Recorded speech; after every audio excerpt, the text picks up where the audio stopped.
Hey everybody, it's Pastor Vern with today's update. And today is Monday, let's see, is it getting that way for you too? Monday, June 1st, 2020.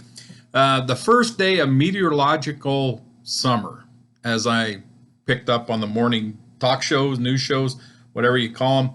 And so, welcome to summer. And it feels like summer out there today. I'm currently sitting in my office. I'm looking out at the little electric sign we've got out there, and it currently says it's 92 degrees. It usually runs a little bit hot in the summertime. Oh, just went up to 93. Probably the first time this year it's gone up to that point. And so maybe we do have summer about us. And once again, with summer about us, we've got other issues coming up that we're gonna be talking about and dealing with throughout the summer. I think we're headed to getting some kind of live worship done soon. Within the next couple weeks, it may vary a little bit from it will vary from what we're used to, and it will for some period of time. But that's good news, I think, that we're kind of getting to that place. And with all that's going on in the world, man, I think church would be a great thing to have going again for a bit of a spiritual lift, maybe an emotional lift. A lot of stuff going on. We're really picking up speed in the church again. I'm trying to get some things done, looking into the future and forms and stuff like that. So we're kind of ramping back up, which I think is good news. Today we're going to talk about something that's a little more fun, I guess, than some of the things we've talked about. We're going to talk about vestments.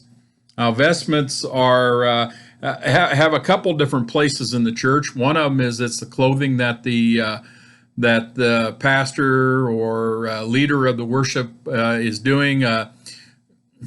It comes from a Latin word meaning garment, and it's what included during worship, dedications, and so on. In my case, I don't wear vestments very often. I'm just not that comfortable with them. I do wear my robe occasionally with a stole, and the stoles I have been gifts that are important to me. One was given to me by my mother when I graduated from course of study. The other one was given to me by Cindy as a special gift, and I have one more that was actually given to me that I have yet to wear. That was given to me as a gift from the district office, and so I've got a couple of those that I use on occasion. You will see me in vestments, in robes.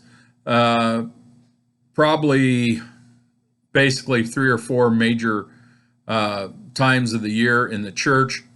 Other than that, I just don't wear them very often. Some pastors wear them every week and so on. But there's another aspect of vestments. It's also the color you see on the altar, the color you see on the cloths on the pulpit, the Bible, some of those things.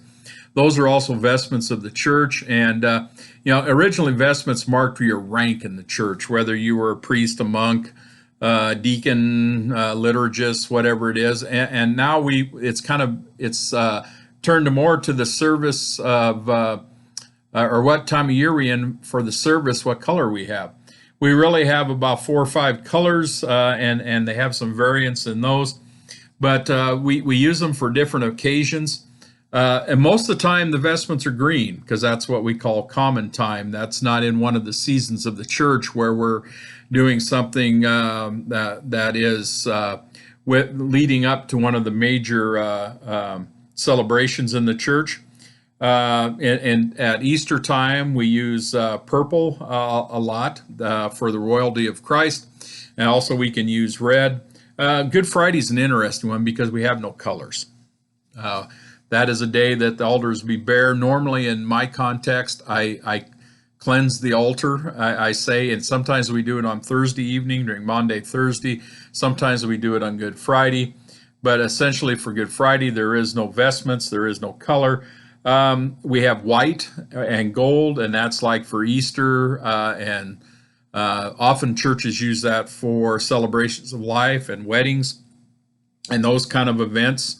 Let's see, we also have some variations with the colors. They can be purple, they can be blue. Red is usually held mostly for Pentecost. Sunday. We talked about that just the other day. The flames of fire above the heads of the disciples as the Holy Spirit came upon them.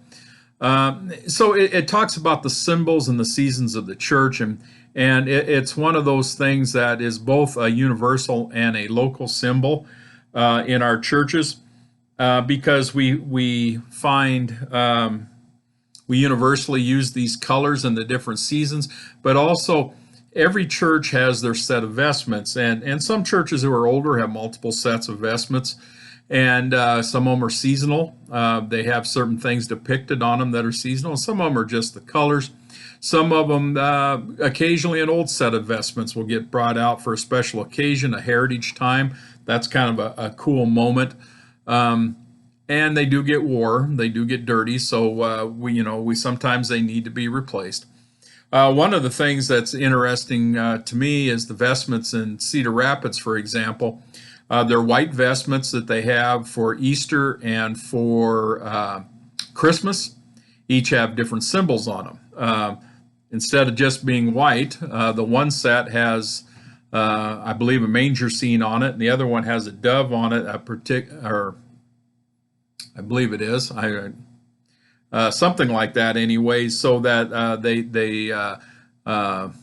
we know that vestment is for that particular season of the church, even though both Easter and Christmas are white or gold.